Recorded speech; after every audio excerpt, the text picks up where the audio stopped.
Time to abandon ship. Oh no! Here we go.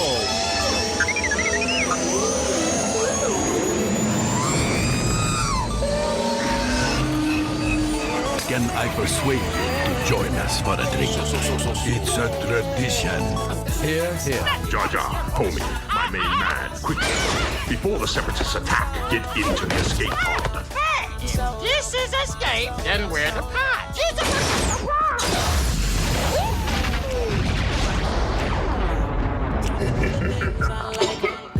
Welcome back to Star Wars Escape Pod and another episode of Rebels Talk, Part 15, where we will be talking about Season 3, Episode 15, 16, 17, and 18. This is another episode of Rebels Talk, and if you are joining us for the first time, welcome to Star Wars Escape Pod. We've been going through Star Wars Rebels all the way from the beginning, all the way through the end, all the way back with our esteemed co-host Blake, as we journey to Star Wars Ahsoka, which comes out on Disney Plus August 23rd. Look for the after show on Star Wars Escape Pod when that happens as well. But in the meantime, let's get into Star Wars Rebels.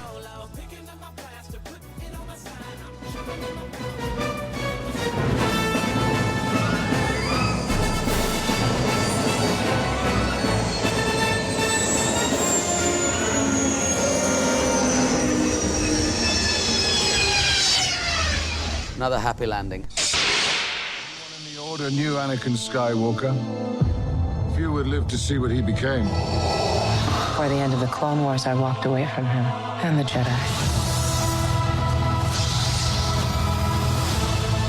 In this war, you will face more than just droids. As your master, it's my responsibility to prepare you. I won't always be there to look out for you. I could use the help. Once a rebel, always a rebel. Don't be afraid. And trust your instincts. I know you can do this, Ahsoka.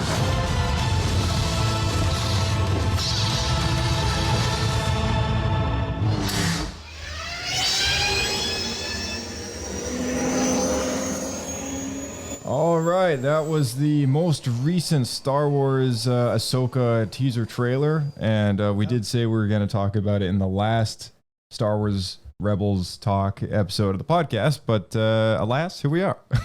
At long last. At long last, a couple days later. Is it just me, or was that a lot of Anakin? That was a lot of Anakin, yeah. Oh, man. And just so you know, I did go back to the Tales of the Jedi animated show to investigate whether or not it was script that they had Hayden read from something that Anakin may have said to Ahsoka in that training sequence that she does, and it is new dialogue, completely new. That was Hayden. That was Hayden, but it was unscripted from any previous Star Wars story that we've already seen, as to my knowledge. So yeah, that's cool. I mean, I mean, clearly Hayden Christensen is, as suspected from IMDb, going to be a part of this Ahsoka project. And it just makes sense. Rolling on to Obi-Wan, he's already, a part of the game again. Yeah. I guess the main kind of speculation that I'm seeing on the Twitter is will it be Force Ghost? Will it be, flashback? Will it be, something to do? Yeah. I mean, Force Ghost is the only other option really, because he's dead, at this point. Well, so Anakin has Force ghosted in the novels.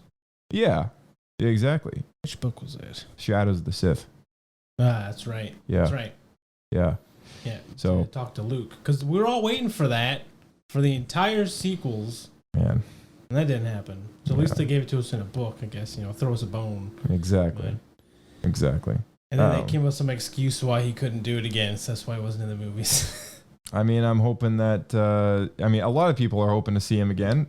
So it would be very cool. And, if we do see him again, and no matter what kind of form he takes, either way, they're going to have to improve on that de-aging technology, because I don't think the flashback in Kenobi really did it for me. They didn't kind of make him young enough looking.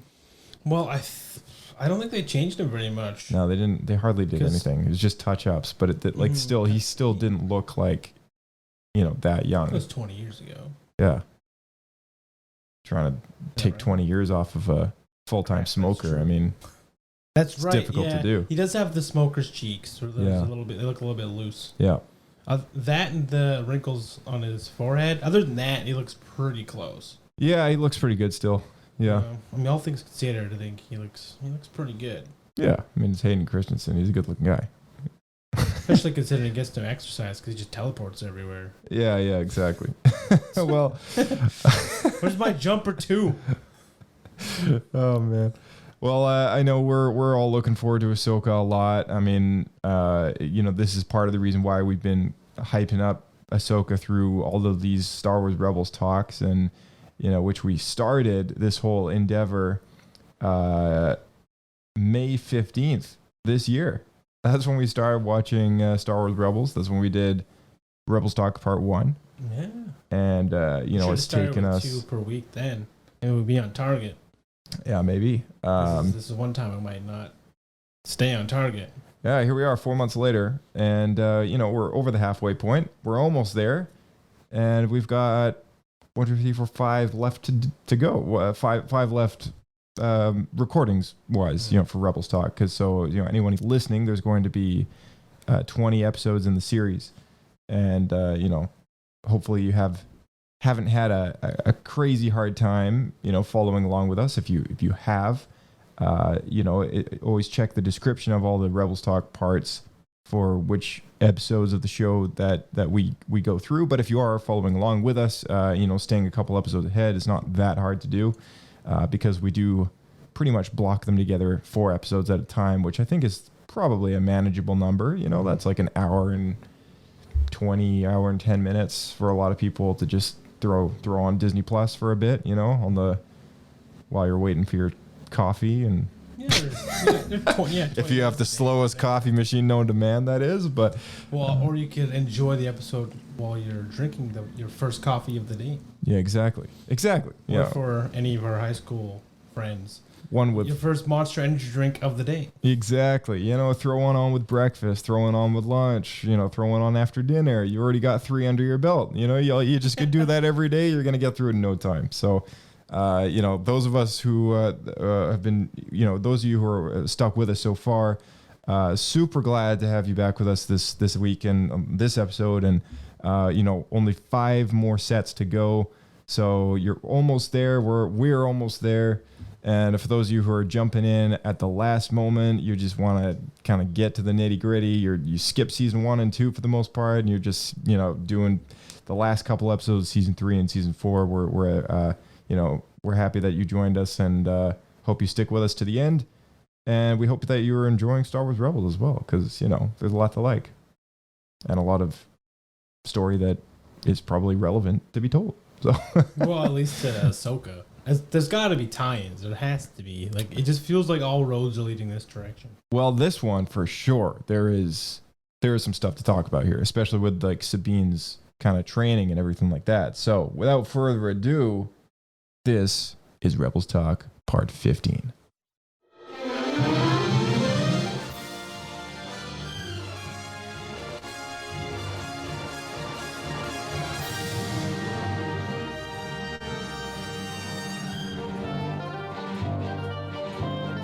All right, and for those of you who don't know who that second voice is on the podcast, this is our esteemed host, Blake. Hello there! And I'm your host, Josh, and this is another episode of Rebels Talk. And we are on Season 3, Episode 15, and today in this podcast, we'll be reviewing Episode 15, 16, 17, and 18 of Season 3 of Star Wars Rebels. So this is Trials of the Darksaber, directed by Stuart Lee, written by Dave Filoni, aired on Disney XD January 21st, 2017, guest stars Kevin McKidd, and here is the summary. Upon being told by Fen Rao what status the Darksaber Sabine recovered from Dathomir holds upon the Mandalorians, especially the prestigious House Vizsla, who once ruled Mandalore, Kanan decides that Sabine should wield it in order to rally the Mandalorians into the ranks of the Rebel Alliance. Sabine, who resents her family, reluctantly agrees to the proposal and retreats with Kanan and Ezra to the Bendu's abode to be trained in the saber's use. But her persisting frustration at the expectations thrust upon her starts to gnaw on Kanan's own patience. Tensions ensue between the two, which culminate in Sabine walking away from her training. But after a talk with Hera and a mutual apology upon Sabine's return, Kanan offers her the Darksaber, and the training begins in earnest. As it progresses, Sabine is also forced by Kanan to let loose with her own emotional turmoil, revealing the truth about her past. She felt guilty about what the weapons she designed in her time at the Imperial Academy had done to her own people, and that she wanted to make up for it by saving them from the Empire's clutches, only to see her own family turning their backs on her due to the fear of the Empire. Upon this difficult confession, Kanan, Ezra, and Rao profess their loyalty to Sabine no matter what course she will eventually crew to choose. talk about the history of the Darksaber, Sabine's maturity this season, and the importance of training. Check it out. In Trials of the Darksaber, we learn a bit more about the history of the Darksaber. How long has this history been developed? When the Darksaber was first created on Clone Wars, for a long time, the character Pre Vizsla that first wields the Darksaber in the show, he had what was called in Star Wars a vibroblade, which is not a lightsaber. When George saw that, he kind of said, yeah, I've heard of those things, but there's no way it could stop a lightsaber. And that's where George created the Darksaber. As we started doing Rebels and we realized that there was this connection that could quite logically fall out of the storytelling, that Maul was the last person to have this thing and he could cross paths with Sabine, the need came to okay, let's start defining this thing. Why does this thing exist? Where did it come from? This was an opportunity for us to kind of widen the mythology of the Darksaber and kind of give an idea of how it was connected to the Jedi. And in this particular case, the ruling parties of the House Vizsla had used this sword for many generations to keep power. So there's a sense that people would follow a sword if they believed in who was wielding it. In Trials of the Darksaber, we see Sabine really come to terms with her Mandalorian legacy. How big do you think that has helped mature her this season? It is who she is at her core, and that is where she came from. But I think for the reasons that she left and how painful it was for her to leave, she goes with it and embraces it and fully commits to her Mando-ness, which is awesome. This is essentially a whole episode about training. What inspirations came into creating it? I love this episode because it's so different. I think it's such a great change of pace from some of our other episodes that are more plot heavy. This is so much more character driven. There's a deeper training going on, and that deeper training is Kanan learns basically something that this isn't about him, that he has to actually let go and allow her to grow up. By the same token, she is actually really preparing herself to face her family. I wanted to impress on everybody the importance of Sabine training with a lightsaber, and that was going to be difficult for her. So I wanted to spend the entire episode on that. If we tell the story the right way, we don't need a secondary little plot here. It's not important. The whole thing should be about her training. And it's not about her learning to fight with a sword. It's about her being a character and a person that has feelings and emotion and depth and dimension. And all of those things drive her forward or pull her back and stop her. This was definitely my favorite episode we've done so far. Dave doesn't like to tell us too much in advance, but he actually told me about this episode quite a bit in advance, sort of mentally prep me for what we were going to be doing. By the end, I wanted Tia to be very emotional. I wanted her to be struggling and to see the depth of the hurt that her family caused her, and in some ways the doubt from her friends there like Kanan. And that part of her anger and the explosiveness and art is that she's fighting through so many things. It was a little bit of a challenge, but man, it was so nice to just have that time with Dave. I'm really grateful that Dave gave me that opportunity, because in voiceover, we don't get that many opportunities to sort of go there. It's one of the few times that I actually recorded the actors prior to shooting all the scenes. Normally on these, we shoot everything and then we record. But I wanted her emotions to drive everything that we were doing. And I thought, well, I can always re-record it later, but there was no need to re-record it. She was so good.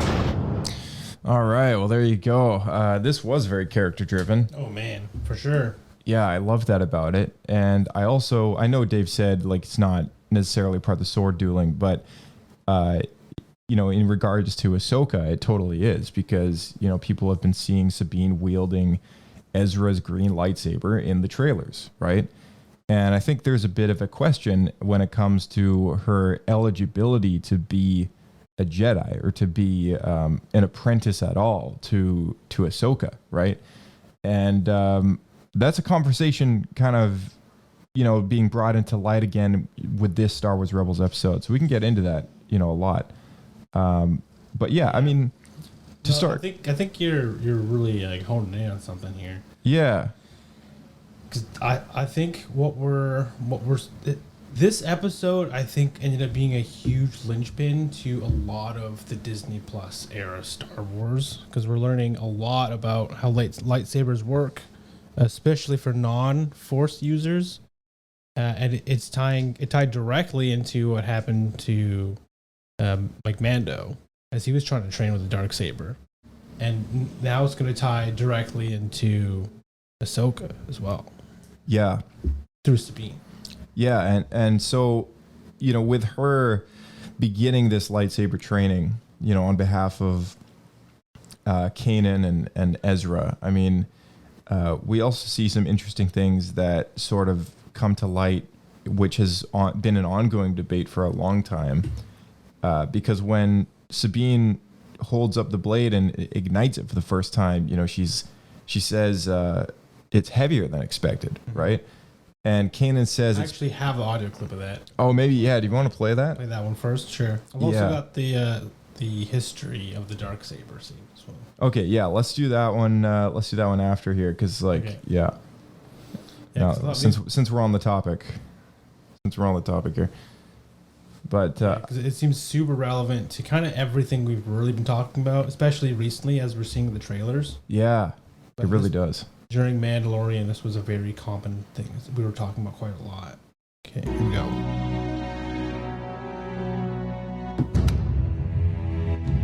Ignite the blade.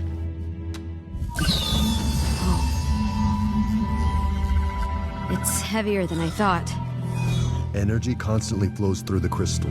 You're not fighting with a simple blade as much as you are directing a current of power. Your thoughts, your actions, they become energy. They flow through the crystal as well and become a part of the blade. That's probably the best explanation that we've had. Blades will be drawn to, right? I was thinking that too, because we more or less get the same description from the armorer, but Kanan explains it way better. It's more comprehensible. Well, that's because he has sort of that Force kind of spiritual side about, you know, the knowledge of really what's going on with the Kyber crystal connecting with the user of the blade, right? Because he understands it's all about the flow of the Force, of Yeah. you and the blade working together. Exactly. Where she had the rough concept of you and the blade need to work together, but didn't understand the why. Yeah. Yeah, and that's and it's something with lightsaber lore, at least, that's becoming a more important thing, like what we touched up on in the last Rebels Talk episode. I think I mentioned it, but the actual Kyber crystal is a rock that resonates with the Force, unlike most. I mean, even though the Force flows through many things, like the Kyber crystal is almost like a well of energy, right? It's like it's different. It reacts differently with and it almost connects with. Yeah, it's almost alive, exactly, because the process of bleeding a Kyber crystal is it's called bleeding for a reason. It almost makes it feel like it's like a person in a way, but torturing it to the Force. Yeah. So it's interesting, right? And I think for her to later say, after she's kind of had some time to train with it against Kanan, she says the blade's feeling lighter now, and then Kanan follows up with that, saying that's because you're connecting with the blade and it's becoming a part of you. And how fast she makes that transition, though, doesn't that make it? They said that in this episode too. They were like, "You've come very far in a very fast, short time or whatever." Because it's in her lineage. I don't know. Maybe. But like the blade recognized her, just like the wand chooses a wizard. Yeah, something like that. And we've seen Bo-Katan wield that thing properly, right? Yeah. In season 3 of The Mandalorian, and Din Djarin has never connected with that blade very well. No, exactly. That's exactly what I was going to bring up. Is he trained with it for, I guess what we're led to believe is months, couple months, maybe years, and he never became attuned to it properly. Yeah, exactly. Just one more thing that actually I was going to bring up, but Kanan was literally about to mention it here in the recording. So I'm going to play one more second because I thought it was actually really neat. Oh, sure, yeah. Flow through the crystal as well and become a part of the blade.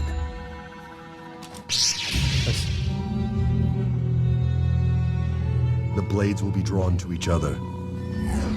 That was new information. The blades will be drawn to each other. So I think this is an explanation to why when duelists are fighting, the blades clash and they stick. Yeah, the lightsaber lock. Yeah. Yeah. Because it's never really been explained. It's always in the EU. It's always like it's like a magnet thing. Everything's kind of like magnetized because there's like a magnetic field around the blade. Yeah. But this is basically, I don't know if that's like the technical explanation of it still, but this is kind of this is now like the canon. Like this is now a thing for sure. It's an interesting thing to say because there's almost a technical, physical sort of purpose behind saying something like that about the lightsaber blades, but then there's also sort of that other meaning that it has, you know, just like through the force, like the blades are drawn to each other, right? But you know, when you think about the sound effects of a blade sliding against another lightsaber blade, the clashing, it almost sounds like a sci-fi laser kind of Velcro ripping apart sort of thing. You know what I mean? Like there is a bit of a, you know, it's kind of like it feels like they're sticking, right? I thought it was more of like a like electrical kind of, you know, crossing or whatever sound when they clash. Yeah, but like when they're lightsaber locked and then one of them kind of rips away, you know, it almost sounds like it's like a tearing off of the like a electric-y kind of Velcro sort of. I need to look for it. I don't know if I've noticed that before. Yeah. So yeah, I mean, it kind of plays into that a little bit too, I guess. But yeah, that's great. It's pretty great neat. point to bring up. I wanted to bring it up because that caught my ear almost immediately when you said it. I'm like, that makes sense. Yep. I'm glad that they actually bothered to include that. Totally. And, you know, it kind of gives us sort of a long backstory reason as to why Sabine can hold her own with the lightsaber. You know, when we do see her in Ahsoka, I mean, clearly she's... just any lightsaber. Yeah, clearly she's like, you know, clearly she's pretty accustomed to dealing with a lightsaber blade, even though she's not a Force user. Kanan does say in this episode, the Force, you know, resides in all living things. You know, he says that to Hera, right? And it's almost like he's basically saying anyone can be trained to properly use a lightsaber and resonate with the blade because all beings are of the Force. Like everyone, without midi-chlorians, life would not exist, as Qui-Gon says to Anakin, right? So if someone's mind is open to it, right, one is essentially open to the Force and is able to, you know, perhaps use that in almost like a sort of like a battle meditation with this living crystal within the lightsaber. You know, perhaps that makes a difference when it comes to the weight of the blade. So I think as Sabine sort of connects with her inner, you know, like because as she's training, like she's kind of like she's unleashing all these like bottled up feelings, right? Like she's like explaining to us like why her family thinks of her as a traitor. Yeah. And all this other stuff. And it was really cool to see all that history kind of given to us finally at this point in the series. But it also, you know, not only was it like furthering her character, but it was also giving us a reason why she's just kind of advancing so well. And, you know, I feel like a good reason for someone to not advance in their Jedi training or their lightsaber training, whatever, is because they're emotional blockage. Which is funny because the Jedi trained to not be emotional at all. So wouldn't they be blocking themselves? Yeah, I don't know. I mean, like, I guess, I mean, maybe they make it harder on themselves. I don't know. Maybe that's why then they have to meditate more on it. I don't know. Yeah, who knows? Who knows? Where are my feelings?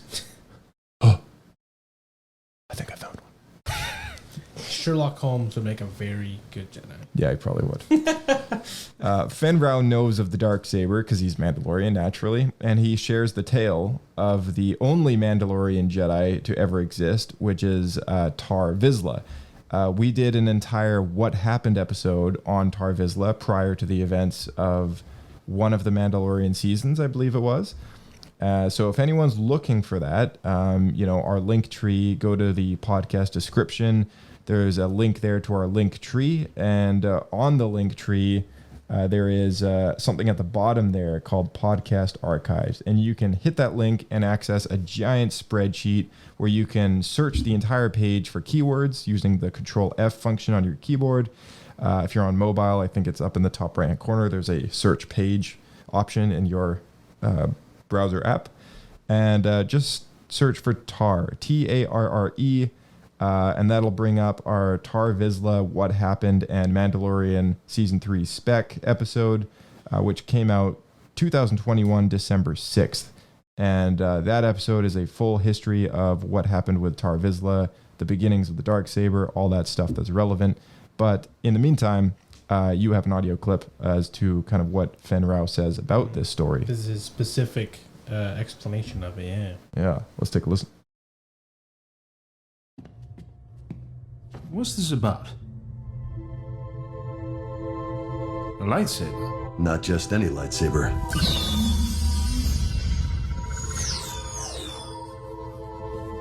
It can't be. So you recognize it? That I do. It is the Darksaber, a symbol for the leader of House Vizsla, and later the group known as Death Watch. I didn't know Mandalorians developed a type of lightsaber. We didn't. This was one of a kind. Legend tells that it was created over 1,000 years ago by Tar Vizsla, the first Mandalorian ever inducted into the Jedi Order. After his passing, the Jedi kept the saber in their temple. That was until members of House Vizsla snuck in and liberated it. They used the saber to unify the people and strike down those who would oppose them. One time, they ruled all of Mandalore wielding this blade. This saber is an important symbol to that house and respected by the other clans.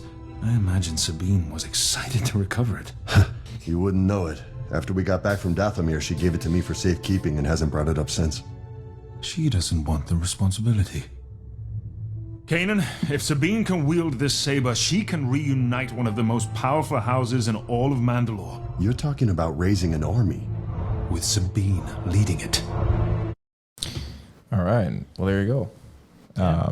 This animated short style on the wall, you get the shadows moving on the very Gandhi style Anakin cave vision. You know what I'm talking about? Yeah, for sure. Yeah.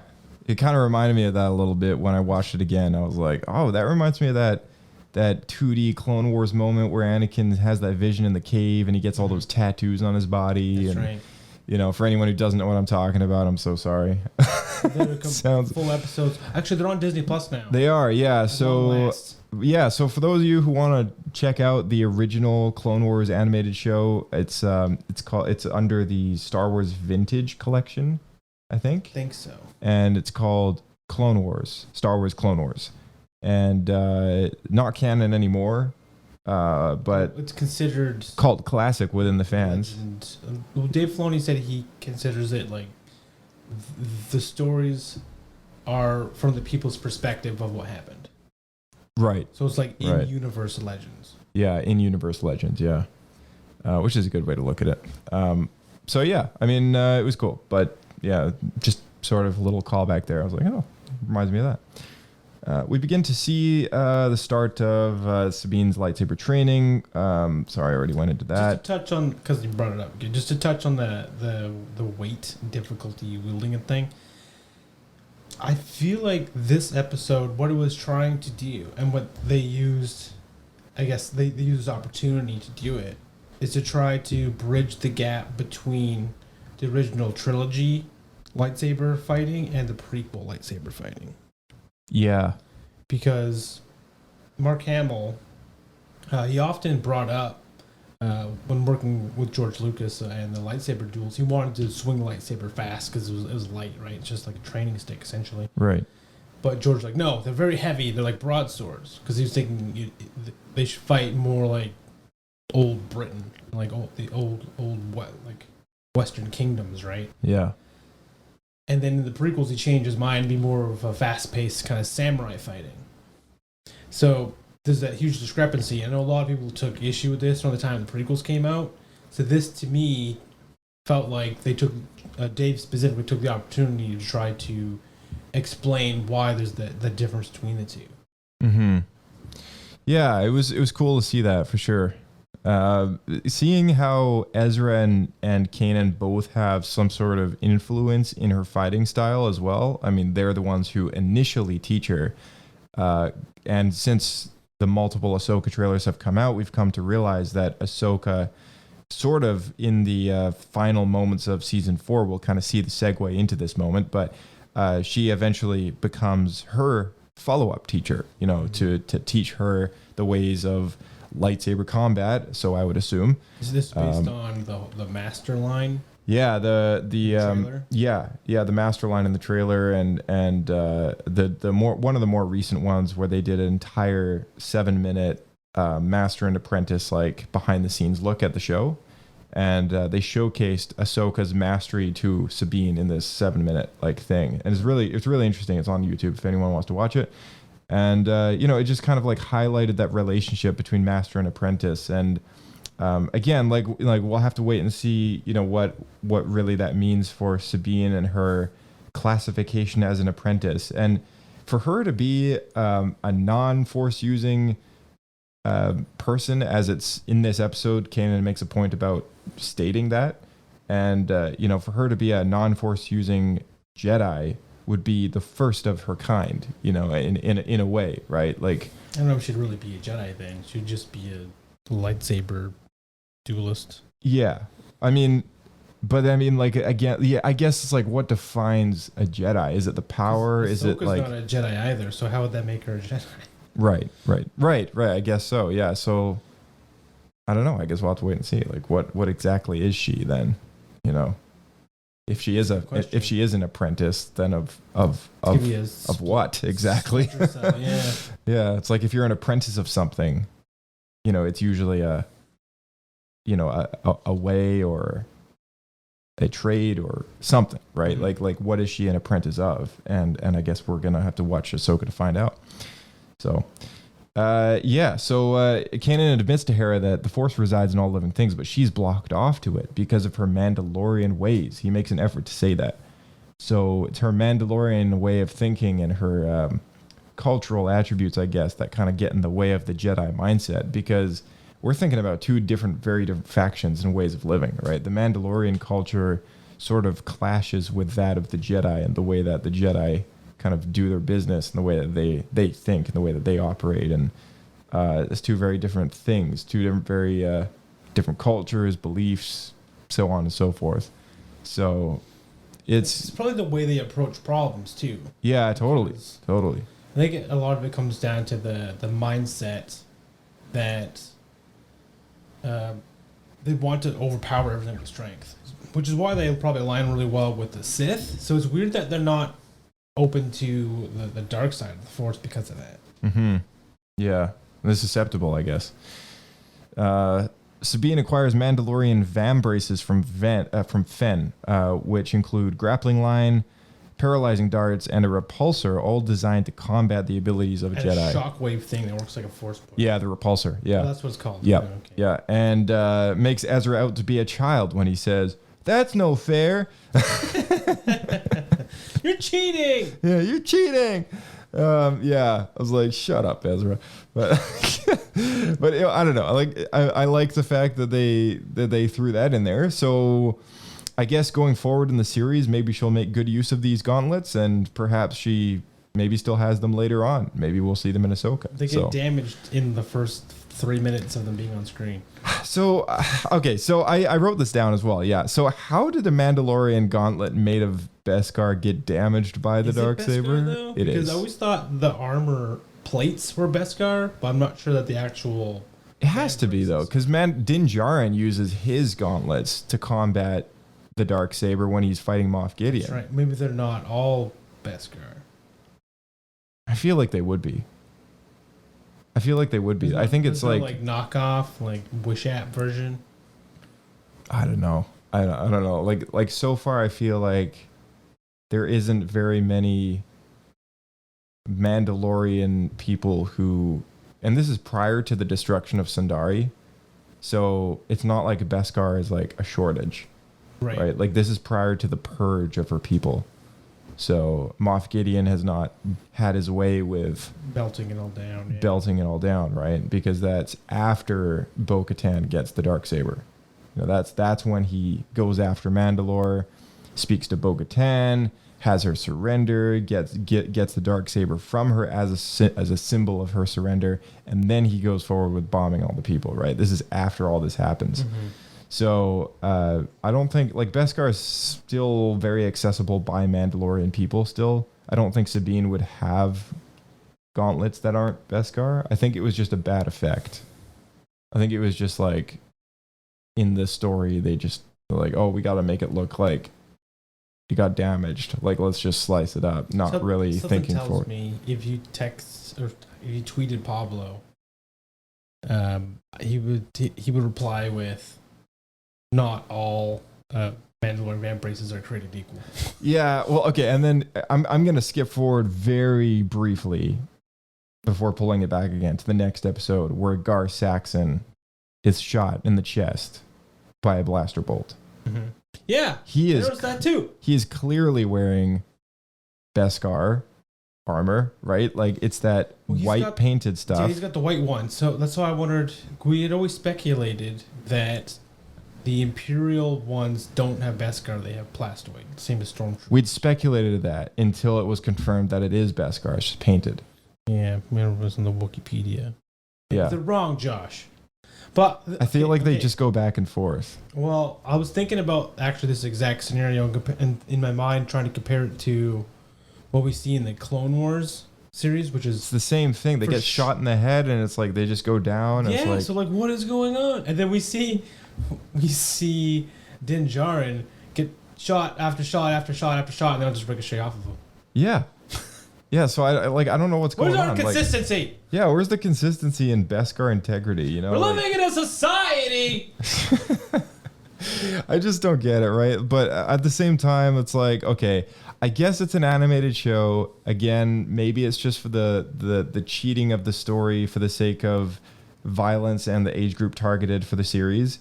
I would assume they opted to hit that dude in the chest because they didn't want to make it like a face shot and like have the blaster bolt go through his head, because that would make more sense. Is his helmet made out of Beskar? He wasn't wearing a helmet in that shot, so it would have made more sense to go through his head. But they had a shot of his face and his chest, so it would have been a little too gruesome to have a blaster bolt in his forehead, right?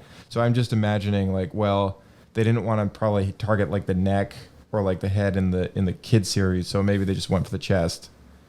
Yeah, but like it's just one of those things. I was like, okay, well, like they gotta explain this at some point. Anyways, we found out why Sabine left her family and her history with the Empire. We're gonna get more into this later in a future episode of Star Wars Rebels. I believe it's sometime in season 4.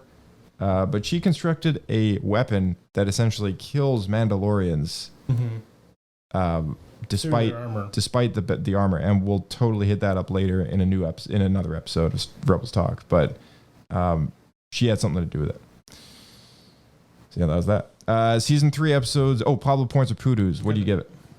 What are Pablo points and Poodoos, Josh? Score is 7. 3 Pablo Poodoos being the absolute worst of the worst. Moving up from there, you got 2 Pablo Poodoos, 1 Pablo Poodoo. A Bendu is a 50% score. And Pablo points, you got 1, 2, 3, 3 being the best, the best of the best. I would give this one 2 Pablo points. Yeah, it's great. I think I'm right there. Great episode. You know, I loved it. We didn't. The one thing I wanted to ask you about we didn't get to though was during the duel between Sabine and Kanan. She gets really emotional, and then Kanan loses. Mm-hmm. He's kind of beaten down. I couldn't help but think this feels like Rey and yeah, Rey and Luke and Last Jedi hadn't come out yet at this point. It did feel a little odd. I think. I mean, yeah, I don't know. It's hard. It's hard to kind of like come up with an excuse as to why that happened. To either of them. But I think the only thing I can imagine for this scenario, I can't speak for Last Jedi. Quite frankly, I just don't want to. But Josh, it's part of Star Wars. You gotta learn to accept it. I mean, the quick answer for Last Jedi is Luke was just not in tune with the Force. Right. But this one, I would say, Kanan just kind of, I mean, he's blind, but, he probably was very briefly Be overwhelmed. Overwhelmed. Her emotions. Maybe? Yeah, I think so. Made him off balance. I think so. I think in an actual fight where his life wasn't on the line, he probably would have tuck and rolled out of it. More focused. And yeah, he probably would have been a bit more, this one, he was completely on the defensive. He was letting her take the attack stance because he was allowing her to unleash that side of her, right? Right. And it was important for that character to really be on the storytelling side of that fight, right? Both physically and emotionally. And that's pretty much the best way that I can kind of come up with a reason for in my head for your question, if that makes sense. Yeah, it does. I think that actually, that makes a lot of sense. I think that's likely what they were going for. Yeah. Especially because Kanan is blind, it makes sense that he's really reacting through senses, and if he's being overwhelmed by these waves of emotion from her, and someone that is, like you're saying, he's not in open combat that they're trying to hurt each other, like there's someone he's trying to train, he knows really well, so he's probably not guarded emotionally around her. Right. Yeah, exactly. So that makes sense. I think one thing I would have liked to have seen in this episode, despite my 2 Pablo point score, is I would have liked to have seen something we saw earlier in the series, which is the intentional setting of the Lightsaber to training mode. That would have been something I would have liked to see. It's a slight adjustment of the power setting. I assume the Darksaber has it. Yeah, I'm wondering if it's too old. Yeah, maybe. I don't know. But either way, it would have been something I would have liked to have seen. And that's all I have. Sticks instead. Yeah. That's all I have as a gripe, because we saw Ezra and Kanan literally, and it even has they even made sounds for the training mode to be more kind of high pitched and electrocution ish. And it was cool. This was a season 2 right. I just thing, said this right? to training. I think it was season 1 or season 2, but yeah, when he was training Ezra, they had it was in the Ghost, and they were hitting each other's lightsabers, and it was I'm just that's cool. I remember saying making a point of pointing it out and being that I liked that. Yeah, because it makes sense, because Padawans would have to training. And yeah. So I would like to see more of this going forward. Any training sequences with the lightsaber, let's get that intentional hum and that intentional other look to it with it's got a foggy look inside of it, not so sharp, and anyway, yeah, just distorted. I liked it. It was kind of the one thing that was missing from this, but I thought it was a great episode. Put it up to the Darksaber's old. It doesn't have it. Yeah, sure. What would you give this first score? Yeah, 2.2 2.3. 2 1/3. Wow, that's pretty good. 2 north of 2 Pablo points, eh? Yeah, I like this one a lot. The reason though, the main reason is this episode is a linchpin to so much that's come afterwards. Yeah. So much of what we're gonna see. Mm-hmm. So it's so good. Yeah, I agree. Yeah, 2 and 2.3. It's pretty good. Mm-hmm. Okay, season 3, episode 16, Legacy of Mandalore, directed by Mel Zweyer, written by Christopher Yost, premiered on Disney XD February 18th, 2017. Guest stars Kevin McKidd, Ray Stevenson, Ritesh Rajan, and Sharmila Devar. Sabine and Ezra and Kanan and Rao travel from Adalon to Cronist in the Mandalore sector. So we got a new planet in the Mandalore sector in order to straighten out matters with Sabine's estranged family. However, the initial reception is quite hostile since Sabine is still considered a traitor to her family due to the defection from the Empire. Upon being presented with the Darksaber, Sabine's mother, Countess Ursa, allows her daughter to benefit a personal conversation. Allows the benefit of a personal conversation, but is still too fearful of an Imperial reprisal against her people and her husband being held hostage to join the rebellion. So she decides to sell out to the Jedi to Gar Saxon in order for Sabine's freedom. Saxon, however, immediately goes back on his word and denounces the entire clan Ren as traitors to the Empire. Clan Ren and the rebels start fighting back against the Imperial collaborators, and wielding Ezra's lightsaber, Sabine engages in the personal duel against Saxon using the Darksaber. Sabine emerges victorious, but as she turns away from him, Saxon prefers to shoot her in the back. Ursa kills him instead, thus restoring her broken ties with her daughter, foreseeing the chaos Mandalore will face with the demise of its Imperial governor. Sabine and Rao decide to stay behind to help restore order, and for Sabine to find the one person who is truly worth leading her people into war against the Empire. So there we go. Let's hit up this Rebels Recon. Legacy of Mandalore gave us our first look at Sabine's family. I sat down with cast and crew to talk about the origins of Clan Ren, what they've been up to since Sabine left, and what Gar Saxon's death means for the Mandalorians. Check it out. We meet Sabine's family in Legacy of Mandalore. Did you get to record in the studio with the other Wrens? I did. You did? Yes. Luckily, I got to meet my bro and my mom, and we got to record together, which was really cool because I wasn't sure that I would get that opportunity, but it was really fun. We meet Sabine's family for the first time in Legacy of Mandalore. What can you tell us about what they've been up to since Sabine left? They have been embroiled in the politics of Mandalore. The Empire has taken over and has basically put someone like Gar Saxon in charge. They've kind of have fallen on hard times, you could say. It's probably been a few years of damage control just to try to restore some of their status. They're very downtrodden and ostracized, and that's why their armor is all gray. They have all these subdued looks as far as like what Sabine has, because I just wanted to show design-wise that the color, the life has been sucked out of them. Another little fact, Sabine's mother is the Ren. Her father basically marries into that family, but because the Wrens are more powerful, he takes her name. Is Clan Ren from Cronus originally, and how does that planet correlate with Mandalore? When you think about Mandalore, understand that it encompasses a lot of territory. There's something like 1,000 worlds in Mandalorian territory that are neutral, not part of the Republic. They've lived on that planet for quite a long time. That's their stronghold. And you need to think of everything as like systems, almost like provinces. I've given a lot of thought to Mandalorian culture since the Clone Wars. There are clans and houses, and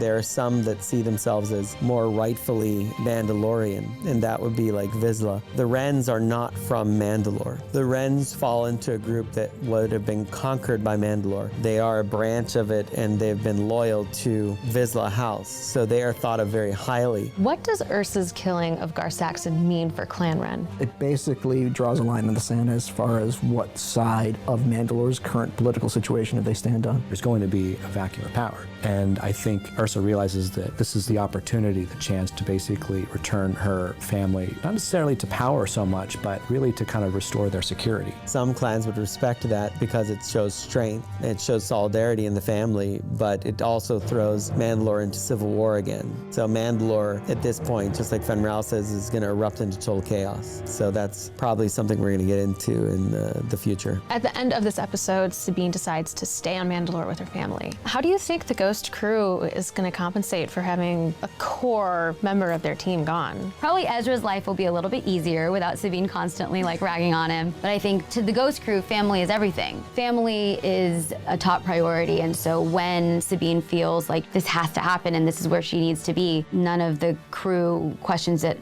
for a moment. All right, well, that was really interesting, and I'm only just realizing after all this stuff with Dave Filoni sharing about the Mandalorian culture a little bit more, and the relationship with Clan Ren and the rest of the Mandalorian, that the fact that there's like 1,000 worlds in Mandalorian space, like that blows me away. 1,000? That's what Pablo was just saying, yeah. Oh, wow. But at the same time, like I'm just thinking like, man, like a Game of Thrones style like show. Just on Mandalore? Just on Mandalore, pre all the Star Wars movies, you know, by like hundreds of years, you know, going back. They unite, and then it's the Mandalorian Wars against the Jedi. Yeah, something, I don't know, like something, right? Like maybe we see like the Tar Vizsla moments, but like kind of like the splintering of all of these Mandalorian clans after being conquered and like kind of flash through time, you know, like that would be so cool. Kind of like House of Dragons style stuff. I don't know if anyone's into that, but maybe that's what the Game of Thrones directors were going to do before they changed their mind. Man, that sucks. I mean, like that we didn't get that. Because I kind of wanted the same idea of what you're just describing, but in the old Republic timeline with like Sith. And to be like the old Jedi versus like the old Sith Empire when they're like kind of like clawing over each other for power. Yeah. Yeah, exactly. That would have been really interesting. That would have been awesome. All right, so we see Sabine's homeworld, Cronist, in the Mandalore sector, and we meet her brother and her mom for the first time. Her dad's being held hostage somewhere. Her brother is one of those Imperial super commandos now, and that was interesting to see. And Sabine's mother Sabine is... says specifically you're wearing their armor, which means he didn't repaint his armor. He was given a set of armor. Yeah, it's like the uniform Imperial stuff, like the Imperial mandated stuff that Gar Saxon is sort of head of the... Who's manufacturing all this armor then? Well, so... Mandalorian armor is supposed to be very difficult to make, and that's why it's passed down generation to generation. I assume it's being manufactured in Sundari City, right? Because like Sundari City's been conquered. That's on Mandalore itself as the capital planet of the space.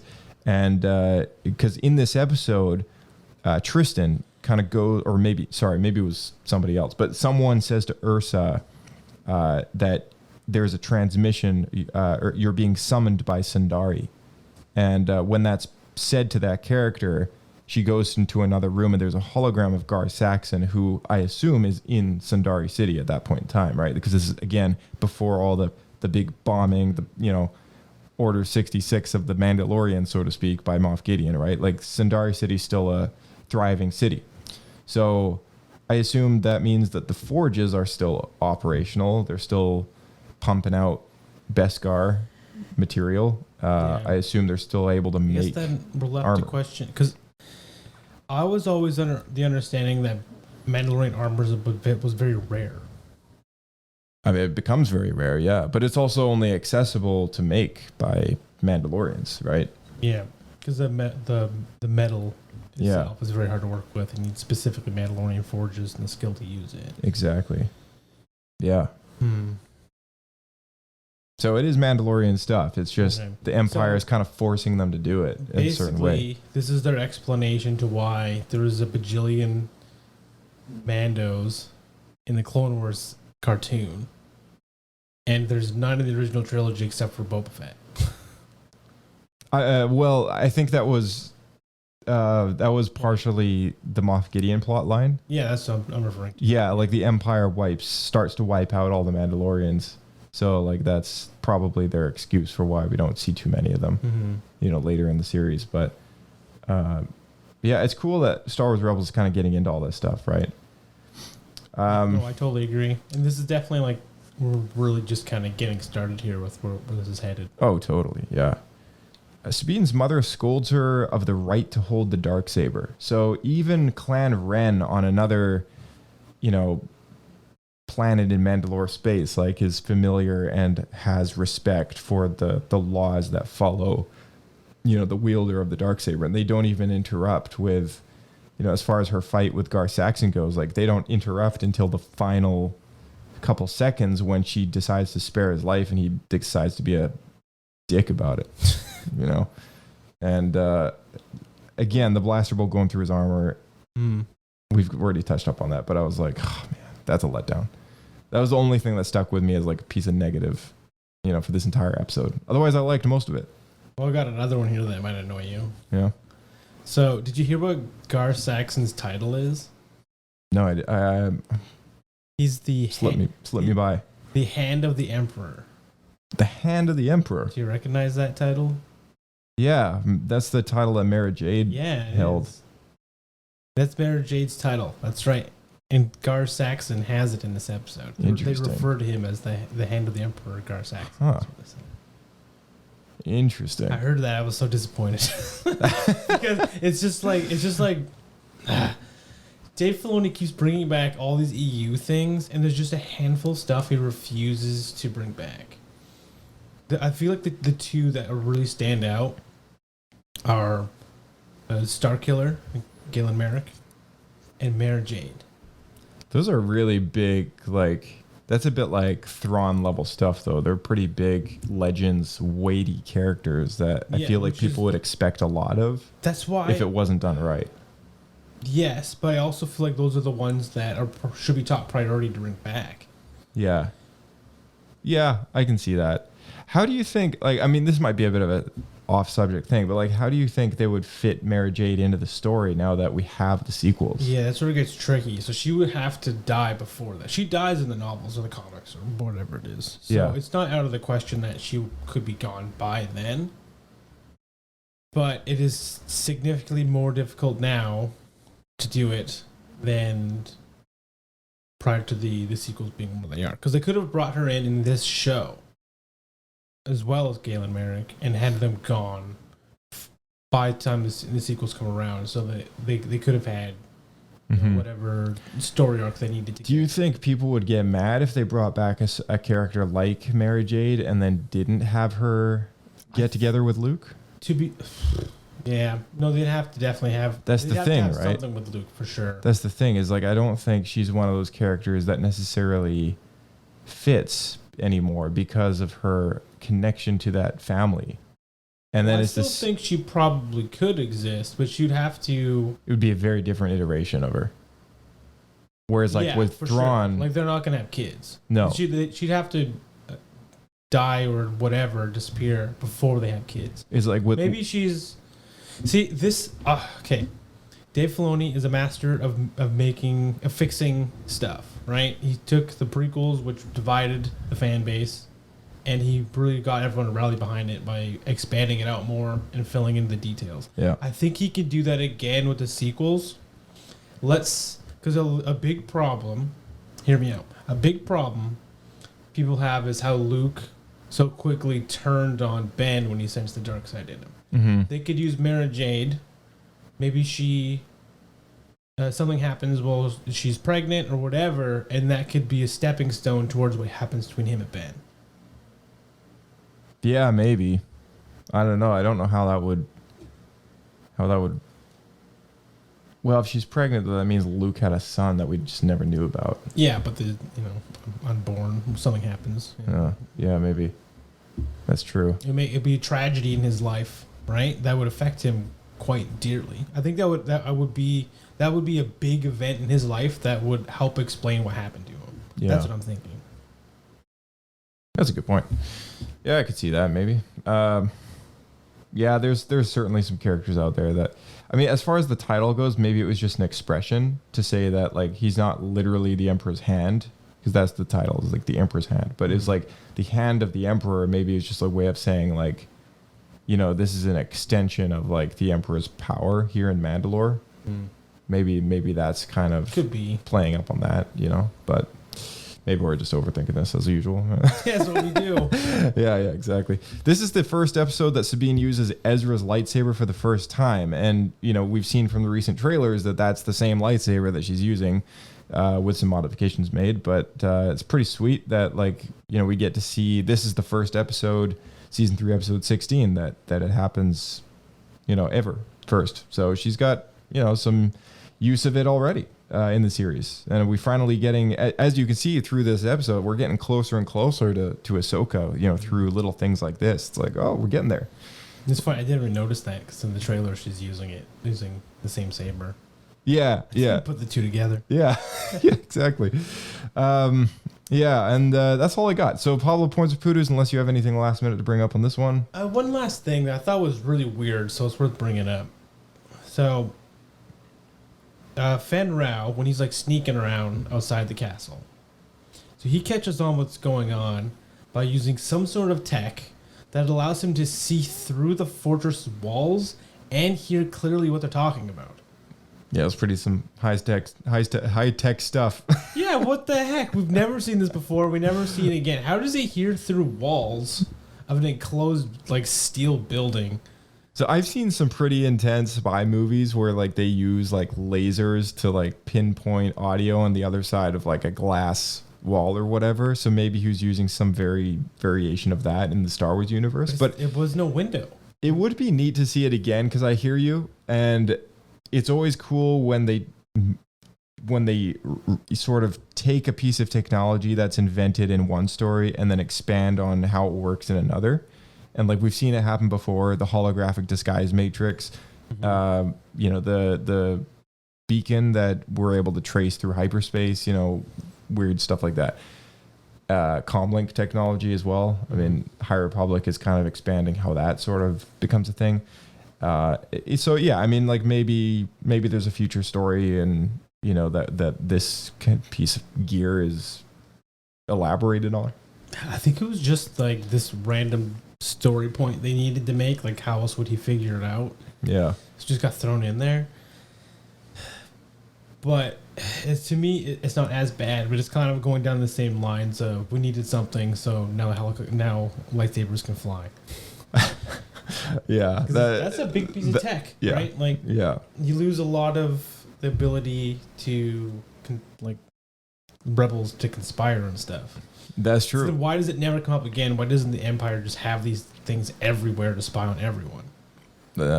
Yeah, I mean, maybe somewhere they do, right? Like maybe Coruscant. That's why Coruscant is so unsafe, like for them to chat in Andor, because maybe devices like that do exist and like they know it, right?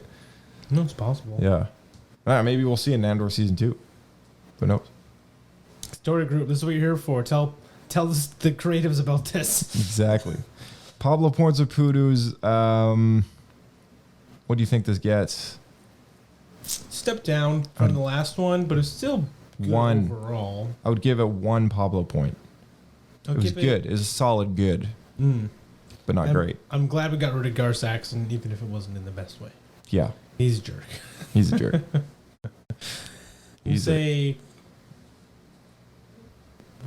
1 1/4. 1 1/4. I don't think it's quite 1.5. Yeah, fair enough. Sweet. Season 3, episode 17, Through Imperial Eyes, directed by Saul Ruiz, written by Nicole Dubuc, Henry Gilroy, and came out on Disney XD February 25th, 2017. An Imperial light cruiser over Lothal intercepts a shuttle fleeing the planet. On board are Ezra Bridger, disguised as a bounty hunter, and the droids Chopper and AP-5. Ezra tells Agent Kallus that the rebels believe that the Empire has intercepted his last transmission as Fulcrum, and they have come up with a way to help him defect to his if his cover is blown. Grand Admiral Thrawn arrives in his Star Destroyer Chimera and informs the officers on board that he has asked Colonel Wilhuff Tarkin of the ISB to locate the rebel spy in their midst. Kallus swaps his code cylinder with that of Lieutenant List and uses List's credentials to free Ezra and infiltrate Thrawn's office, where the droids erase Adelon from Thrawn's database and transmit the clearance codes for Kanan and Rex to rescue them. List believes Governor Price to be the traitor, stuns her as she's trying to stop the rebels from leaving, and he is arrested as a spy.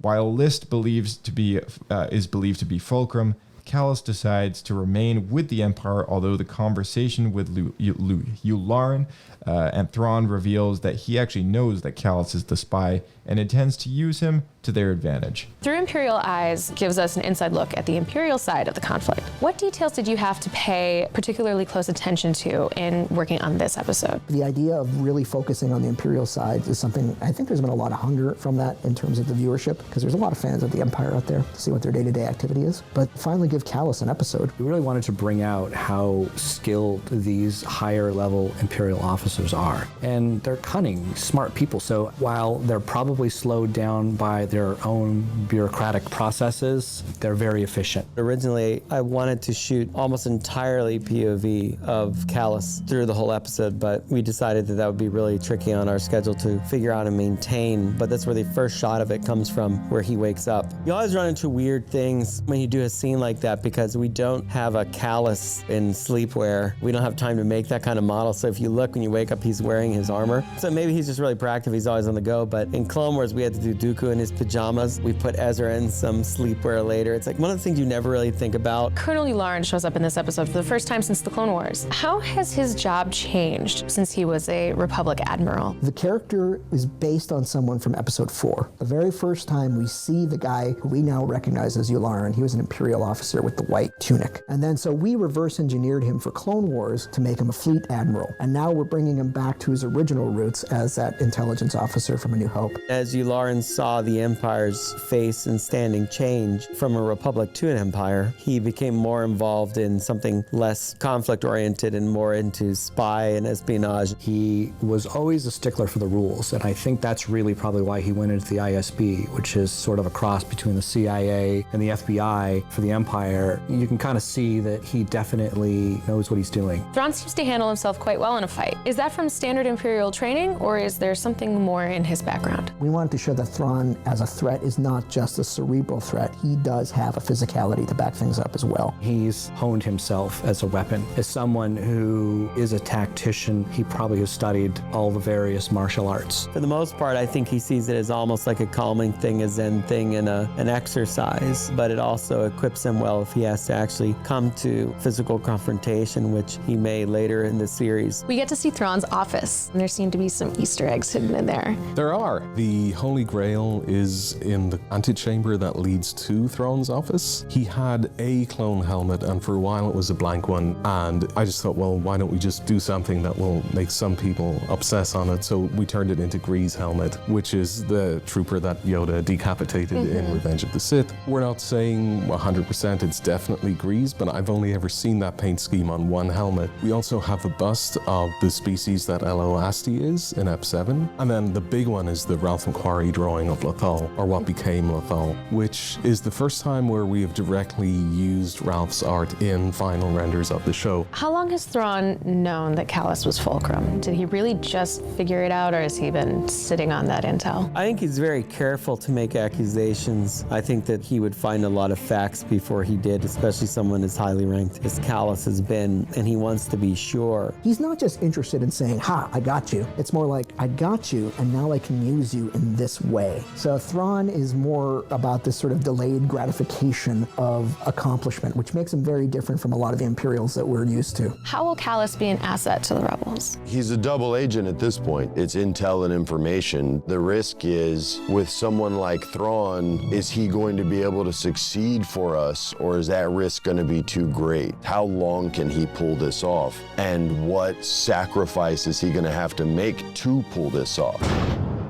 All right, well, there you go. Lots of Easter eggs in Thrawn's office. I like that a lot. In fact, the Gree helmet was something I wrote down, but you pointed out the lizards. Yeah, Ysalamari. Those are from the original Thrawn trilogy. Yeah, so the little lizard statues behind his desk, they're in Legends, they're those lizards that they're actually creatures, and they prevent Jedi from using the Force around Thrawn. Like a anti-force bubble. Yeah. So if through the bubble you can't sense anything. Yeah, I'm glad they got rid of that for canon. What's funny is I think they pretty much just brought it back, didn't they? Well, they're just statues. They're just statues of the character. They're not actually lizards. No, but isn't there something in Jedi Fallen Order that has like anti-force capabilities?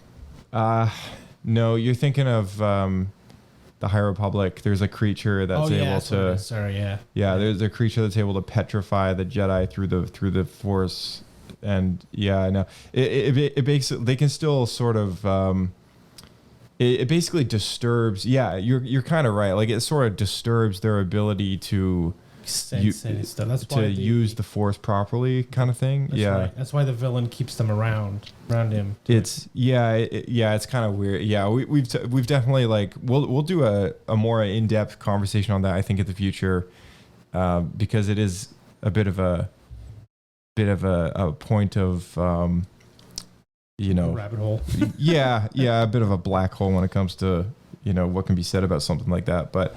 Yeah, it's just funny. That was one of those things that they removed. I think Dave Filoni said when they brought back Thrawn for Rebels, like we can bring back this great character, but with the removal of the EU, we can cut out a lot of the weird stuff like the lizards. So then it's funny that they first of all they have an Easter egg homage to it here behind Thrawn's desk, but then they, of course, some novelist just brings back like basically the same thing. Yeah, like a altered version of it. Oh, well. Ezra's undercover uniform as a bounty hunter was pretty cool. Thrawn fighting against those sentry droids is pretty flex. And Colonel Yularen returns to the story. We last saw him in Andor most recently. And, as Pablo was saying, introduced to us as a reverse engineered version from A New Hope. They put him in the Clone Wars as Anakin's Admiral Yularen.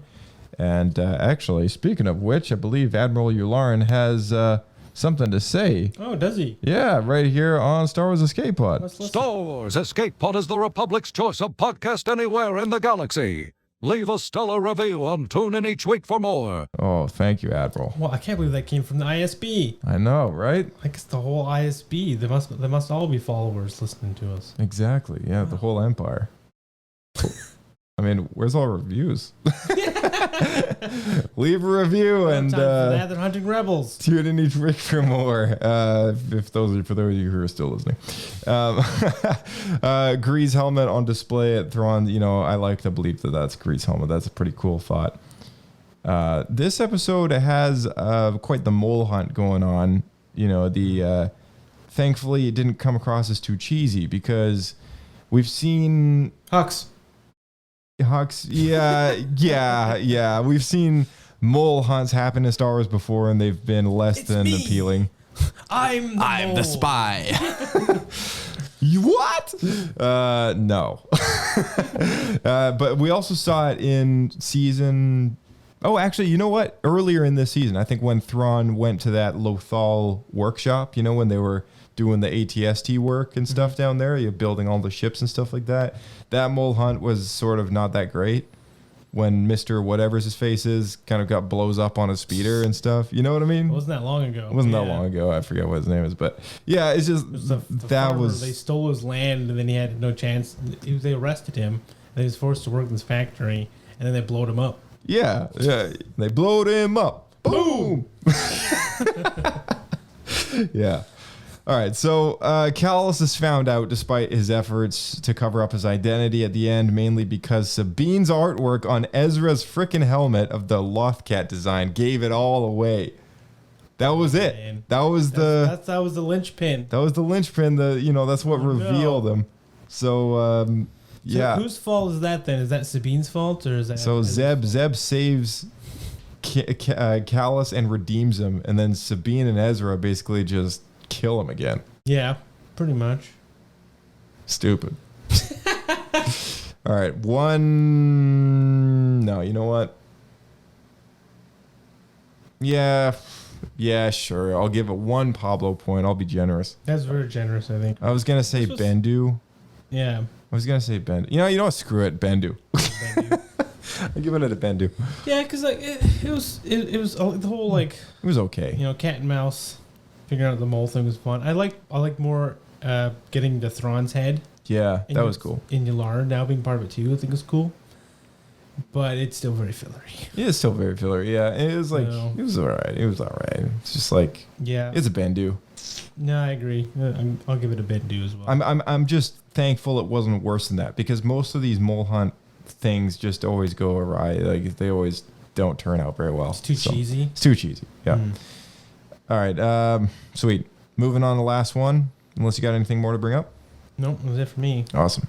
Season 3, Episode 18, Secret Cargo, directed by Bosco Ing, written by Matt Michnovitz, came out on Disney XD March 4th, 2017, and guest stars Genevieve O'Reilly returning to her role as Mon Mothma from the prequels and Andor, Bonnie Wilde, Yuri Lowenthal, Phil Lamar, Josh Brenner, also played a character in Star Wars Resistance, Nico, whatever his name is. Yeah, I recognize his voice. That's him. I kept thinking like that's him. It's funny because last time I thought this is the guy who does Nico. I brought it up here on the podcast and looked up and it wasn't him. Yeah. So then this time I was listening. I'm like, I swear, I'm like, is it Nico? Like that's what I thought last time. So it can't be. It can't be him. Yeah. And it was him. Is his name actually Nico? I think it's something close to that, isn't it? No, that's right. I think is it Nico? I don't know. And then Mario Vernaza, can't forget you, last guest star. And that is all the stats for Secret Cargo. And here is the summary. The crew of the Ghost waits in a junk field to rendezvous with and refuel a rebel ship carrying a secret cargo. The Ghost is found by an Imperial infiltrator probe droid, which we just saw in the other episode, which the crew destroys, but not before it transmits their location to the Empire. The rebel ship arrives and the cargo is revealed to be Senator Mon Mothma herself, who is on the run after recently speaking out against the Emperor in the Senate. 2 Imperial cruisers arrive and Ezra joins the Gold Squadron to fight off the TIE fighters and disable one of the cruisers. As Mon Mothma and her crew evacuate the Ghost, Grand Admiral Thrawn surmises that Hera will attempt to escape the sector via the Archeon Nebula, and he sends 2 Star Destroyers and the prototype TIE Defender to intercept them. Hera destroys the 2 TIEs by flying close to a star, but the Defender survives and destroys most of Gold Squadron, except for Ezra and the Gold Leader, unfortunately. As the Ghost leaves the nebula, it is caught in the tractor beam by Governor Price's Star Destroyer, and Ezra and the Gold Leader disable the TIE Defender with ion cannons, then exit the nebula and fire the proton torpedoes into it, triggering an explosion which covers massive damage to the Star Destroyers escaping into hyperspace, and the Ghost brings Mon Mothma to Dantooine, where she transmits a message to all the Rebel cells urging the formation of the Rebel Alliance. As the Ghost crew watches in amazement, dozens of capital ships from around the galaxy drop out of hyperspace in response to the call to rebellion. And there we have the final culmination of the unification of the Rebel Alliance. Mon Mothma is out of her secret spy espionage mode that we know her to be in during the events of Andor.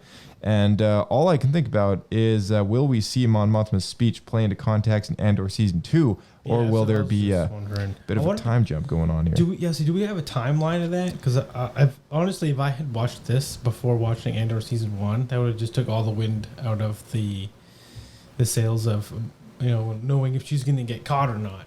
Yeah. Something that I was thinking about was they did say that Season 2 will kind of do some time jumping around, and time jump during the season, but also a time jump after it connects up to Season 1. And I believe they also said that Season 2 of Andor will segue right into Rogue One, just the way that Rogue One segues into A New Hope. So Season 2 is going to be a bit more kind of spaced out as far as the episodes and when they take place. So being as in May, it will overlap with Star Wars Rebels completely. Oh. And I wonder if we will see maybe a crossover which happens with this episode. Maybe we will see That'd be cool. the moment that Mon Mothma does give that speech. If right? they do it from the other side, like from the Coruscant side, Yeah. she escapes Coruscant and leads directly into this episode. Yeah, and there's a good chance. I mean, now that they've got all these, other than Kanan, of course, they have casting for all of these Rebels crew members now. Like, how cool would it be to, see them show up in that show, Like, that would be amazing. So, we'll have to wait and see. In Secret Cargo, the Rebels help rescue the one and only Mon Mothma. As a Star Wars fan, what's it like bringing that iconic character into your story? It's always fun when you get to act off of legendary characters in Star Wars, so that's been cool, and it shows what level the rebellion is growing to. And the fun part of it has been we all have taken shots at her voice, so that's been really funny. And when either Freddy or I do it, we call her Man Mothma. In Secret Cargo, we get to see Mon Mothma right after she's left the Senate. What has she been up to since the events of Revenge of the Sith? She's trying to limit the Emperor's power and protect as many worlds as she can through politics, negotiations, diplomacy. This is failing, and she knows it's failing. She wants some type of legitimate strength to fight the Empire, but we pick her up at a point where she realizes that that's all pretty much lost at this point, and she doesn't really believe that they're going to be able to avoid open conflict. But she's concerned that they don't really have the resources to fight the Empire. This is a historic moment in the series. She's been doing a lot of what Bail Organa has been doing, which is clandestinely arranging rebel cells and funneling support to these freedom fighters across various places in the galaxy. But she hasn't come out as a public enemy of the Empire until this episode. We meet Gold Leader and General Dodonna in this episode as well.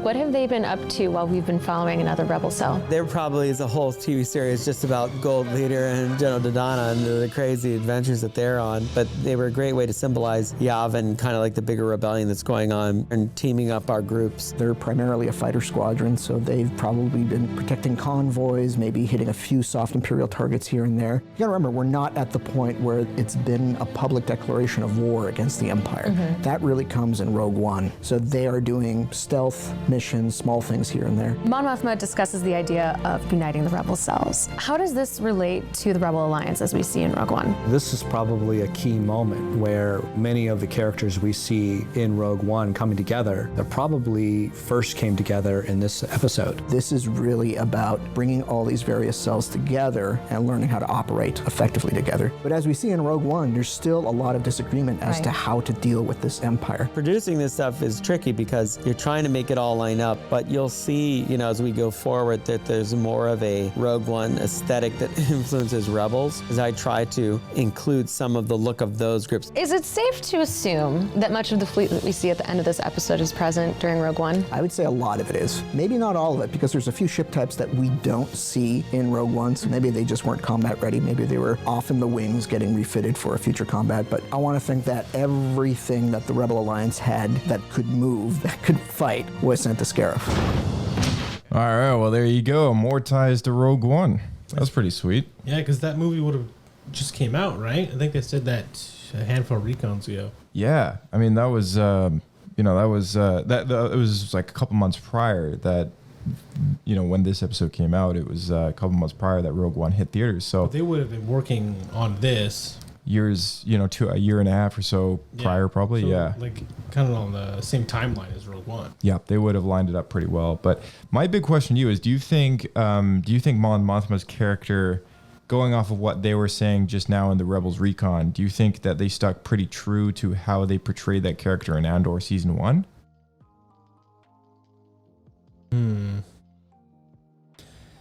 It's tough to say because at this point, she feels more like how I know her to be in Return of the Jedi. I would say she's closer to the Return of the Jedi version of Mon Mothma than the Rogue One version. Okay. That's what I felt. Because I found the Andor one, I mean, we've seen some amazing performance from Genevieve O'Reilly, her playing this very stressed out character, dealing with all the secret finances for the rebellion and this and that, this is the episode where this is after all that happens. So she seems a lot more lighthearted, and naturally it is a kid's show. It can't be super depressing or anything like that, I guess. But, it's cool to see kind of the moment that she really comes out as a public enemy against the Empire and the Emperor himself, and basically criticizes him and then ditches, right? So, yeah, I mean, going back to that whole Andor season 2 thing, it would be so cool to get an episode where that story plays out, and maybe we do get some appearances from the ghost of the crew, or if not that, maybe the characters that Gold Squadron, which are the ones that are escorting her away, and trying to kind of smuggle her away from the Empire. That would be, that'd be cool. That would be pretty sweet. I'd like to see that whole thing. Yeah, that would be awesome. So, yeah, pretty cool. And Mon Mothma already knows of Ezra Bridger in this episode. So it would be very interesting to see if maybe there's any names thrown around at the very least, in Andor season 2. That makes sense. Because we know from Andor, and correct me if I'm wrong, but she's more in a position where she's aware of all the different cells. Yeah. She's kind of one of the people orchestrating it all coming together. Yeah, that her and Bale and I mean, who knows what happens with Luthen? Yeah, I was going to say, is Luthen on the same tier as them, or is Luthen just control of a specific cell? No, I think he is sort of on the same tier with them. Yeah, because we were talking about that during Andor after shows with Kirk, and this came up, and I think Luthen is on the same tier of power, but at the same time he's a lot more kind of in the mud, right? So yeah, well, he's got to do the dirty work. So things are going to leak, can't trust people. Yeah, he's doing the the back alley jobs. Exactly. Yeah. Dantooine base is mentioned, and we don't see it, I don't believe, but Dantooine. The old Dantooine base that Leia gives Vader and Tarkin in episode 4 as a location for the Rebel base. They're long gone by that point, but it's cool to kind of see that they're not actually that long gone as we thought. This is a couple, maybe 2 or 3 years prior to the events of A New Hope, and they're still very active on Dantooine. So, I mean, sorry, I'm just laughing to I brought up a few episodes back where George just he likes a name, and then all these planets just sound the same. Dantooine, Tatooine. Yeah, exactly. And you have Alderaan, Onderon. Yeah, similar. There's another one for that one too. I can't remember right now. Yeah. We saw Thrawn's prototypes, the Defenders, finally for the first episode, put into action. That isn't a schematic. What did you think of that? You know, seeing the Defenders for the, like, we saw the Defenders for the first time now in they have very strong shields. chronologically canon. Yeah, and like you can see kind of why he advocates for this, because they really do change the playing field a little bit when going up against the rebellion. Yeah, right? because it's not just like one shot, one and done from the rebels fighting them. Yeah. So you don't have people in the Ghost take out like 6 or 7 TIE fighters, no problem. Yeah, exactly. Yeah, it's pretty cool to see them kind of put to use. You think that even with the success they've had, just with the resilience of it seen here, that they didn't put more money to extend it out after the program goes sideways. Right.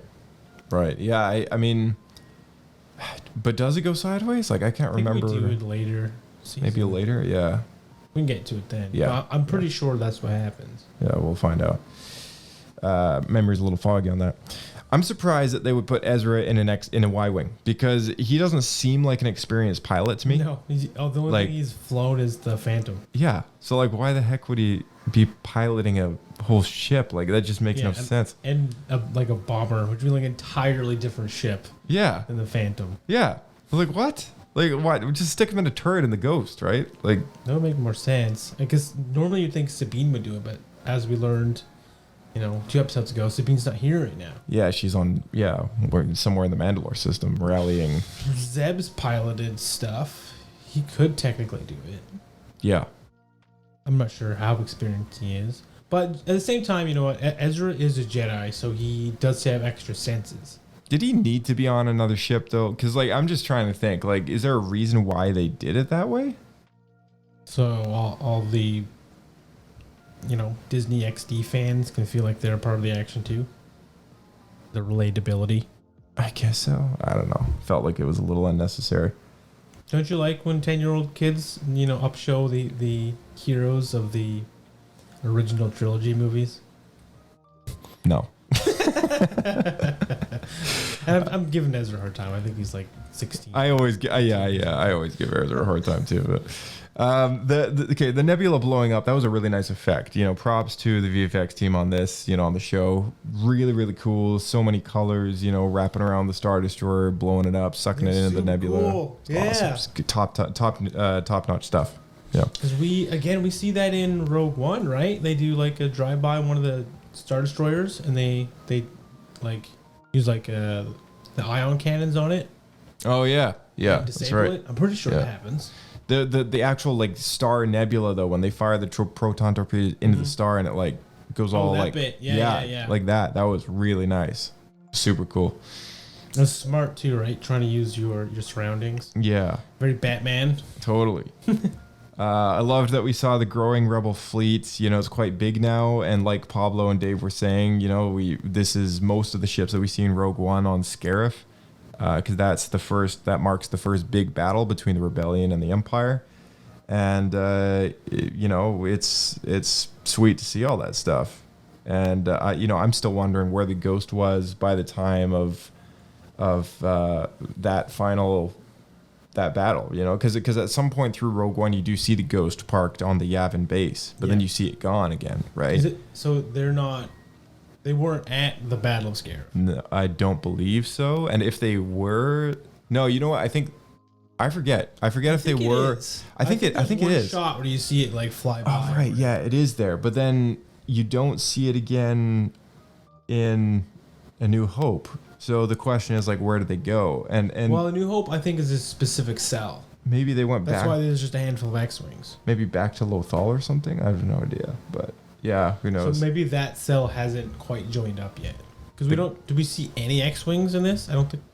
Well, no. We see only the Blue Y-wings. Squadron in Rogue One. Yeah. We don't see Red Squadron though. You do see X-wings though. Only Blue Squadron. Right. Wait, no, we did see Red Squadron. Do you? Yeah, because I believe Red 5 dies, right? That's why Luke gets the call sign. I think so. If I'm not mistaken, I can't remember now. I haven't seen Rogue One in a while. Yeah, weirdly enough, I feel like we consume and talk about Star Wars so much, like on a weekly basis. We just don't always we don't always go. Yeah, you don't always go back to the classics, right? Stuff. Yeah, it's too much new stuff. Yeah. Oh, we'll have to do it again. Yeah, I know for sure Blue Squadron's there, and they're the ones that are on land. Right. Like they're on like planet side. So maybe Red Squadron's there in space. Yeah, maybe we'll do a Rebels Talk bonus episode, cap off the series with Rogue One. By episode 8 of Ahsoka. Yeah, exactly. But that's all I got. I would give this episode, I don't know. I think it was fun. Yeah, it was fun. It was good. I'll give it one Papa point. Yeah, I think one is fair. You know, it's like it's pretty good. It's pretty good, and I feel like it has a lot to do with Mon Mothma's story and the greater scheme of things. So it is interesting seeing her before she gets fleshed out in Andor, though. Yeah, it is. Yeah, so I think I'm really looking forward to seeing what they do with that. You know, how they tie all that stuff in. So, yeah. But man, do you have any last things you want to bring up before we start to close off? Just that I think we're gonna have to maybe get 3 episodes a week. I mean, we're gonna be hammering these Star Wars Rebels episodes out as you know, fast as can be. The hammer just keeps swinging faster because I realize our deadline gets closer. We are 1 week away. Is it that close, man? We're 1 week away. Yeah, so we're definitely gonna be overlapping, you know, a little bit. But I mean, we're gonna be finishing up very, very soon. So, you know, those of you who are sticking with us with Rebels, you know, get yourself ahead of us, and you know, you can always just backtrack, listen to the after shows kind of at a later time. But if you want to finish the series and, you know, finish up Star Wars Rebels before Ahsoka hits on the 23rd of August, just be our guest. Just jump forward, hit that Lightspeed button, and you know, just go for it. And you'll catch our Rebels Talk episodes as they come out within the next 2 weeks, which will wrap up the series. And then we'll be headstrong into Ahsoka after shows up until that show wraps up in October, I believe it is. So, yeah, we got a lot of Star Wars ahead, and somewhere in there we got a book review to do, Inquisitor: Rise of the Red Blade, and you know, maybe we might push that forward. There's a lot. Push it back, sorry. Yeah, maybe after Ahsoka. Yeah, maybe after Ahsoka we'll cover that up. So yeah. But yeah, here we go. So, I mean, thank you, sir, for coming back on the show, and we'll see you in the next one. Always good to be here. I'll see you out there. Keep flying.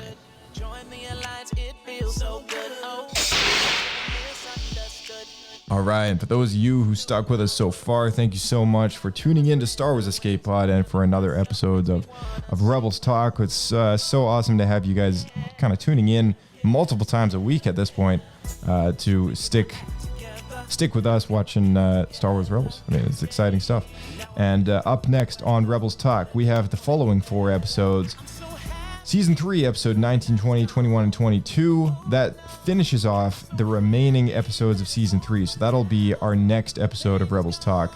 And that'll probably be the last one that airs before Ahsoka, if we don't get around to squeezing in the first 4 episodes of Season 4, which are a set of two arc episodes, which is The Heroes of Mandalore Part 1 and 2 and In the Name of Rebellion Part 1 and 2.